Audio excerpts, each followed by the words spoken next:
Good afternoon. Just taking a look. This was a a rescue fowl actually I got from my daughter-in-law. She had bought it. It finished up blooming and did the usual thing. Just sat there on the counter till it was a limp mass, and she was tossing it. I said, "Hey, I'm going to take that home real quick," and she just kind of looked at me strange and never said a word. So we're going to wait one afternoon, and when it goes back into full bloom, and she'll get to see it again.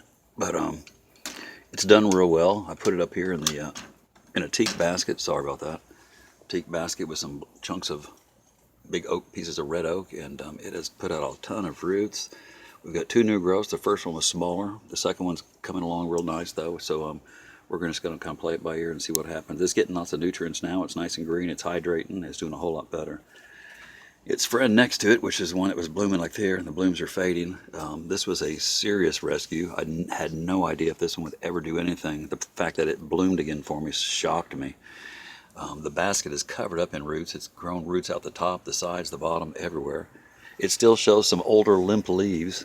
I don't know if those will ever hydrate, but and I don't know if this is a gigantea or what, but it's just a huge fowl.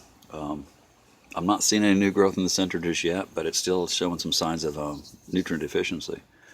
But it is trying to bloom with, or did bloom with its reserves. So the only reason I haven't cut this off is it's still growing on the tip. So I'm going to watch it real close. One of the things I wanted to talk about today was oops, calcium deficiency. We talk about a lot of different nutrients and stuff, and I don't want to get into all of them all at once because it'll just be so confusing. Calcium deficiency is it can be a tough one to diagnose because the signs can be a little bit odd, but it's also one of the simplest, I think, to diagnose. Calcium and magnesium are two of the minerals that plants have to have a lot of. I mean, they have to have a lot of it. Orchids are probably no different. Again, I'm new to orchids, so I'm still doing research on this. But from what I've seen, yeah, they suffer from serious calcium issues. Matter of fact, one of the biggest signs of calcium deficiency in an orchid is loss of new shoots. That's something you see every day on YouTube. Is somebody has a dendrobium and the shoot's coming up and it dies back, or the cattleya is growing a new shoot and it dies back. All right, that's calcium deficiency in a nutshell. Now, you can have bad roots and can cause that, but it's because, again, if the plant has bad roots, it's not able to absorb calcium, so the shoot dies back from calcium deficiency. All right. Loss of new growth, stunted growth. Occasionally you'll see little spots or burn-looking spots on the foliage. Those are all signs of calcium deficiency.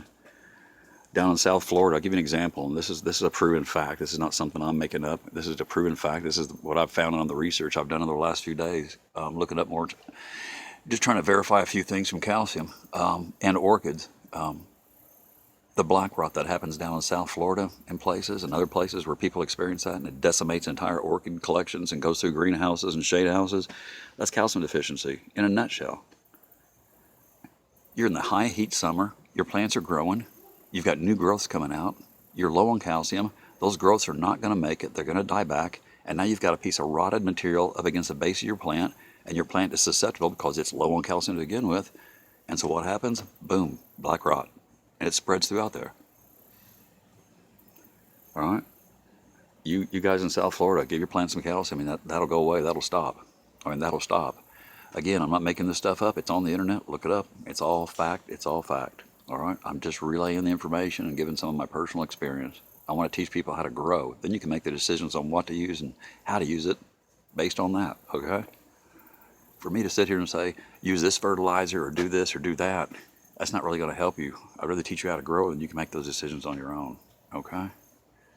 Ollie Palmer. It lost a leaf. Senescence. What's called senescence. It absorbed its own leaf. I wasn't 100% sure.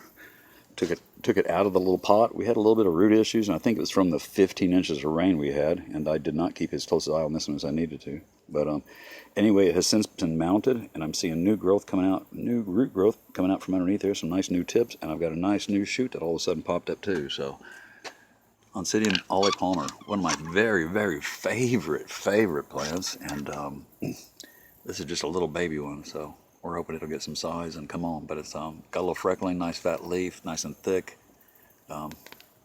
coming on. We get some more root growth on it, I'll feel better about it.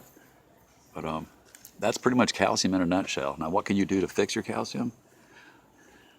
If your mix has calcium in it, you need to lower the pH of your calcium so that it can get down below 6.0, 5.9. Once it gets below 5.9, around there, you'll start to absorb a little more calcium and you can get rid of your deficiencies. But you'll need to let your pH swing a little bit. All right, you'll need to let that pH drop. You really have to get something to drop the pH of your nutrient mix if the mix is not doing it enough, or you'll have to use water that has a low enough pH to begin with, so when you add your mix, it drops down to the correct level. All right, there's a couple of different ways you can do it. If you're using tap water, your tap water is real high pH, you may not be able to. And don't rely on your tap water for calcium, magnesium either, unless you have an absolute report from your water quality control, board at your water department. Don't count on that. Even still, if you're using tap water, I don't want to get into water quality here. Tap water may contain some calcium, magnesium, but those are minute compared to the anti-foaming agents and antibacterial agents that are made to kill living organisms that you're pouring on your live plants. All right, keep that in mind whenever you're using tap water. It contains stuff to kill live things. They don't want live things growing in your water. Keep that in mind, all right?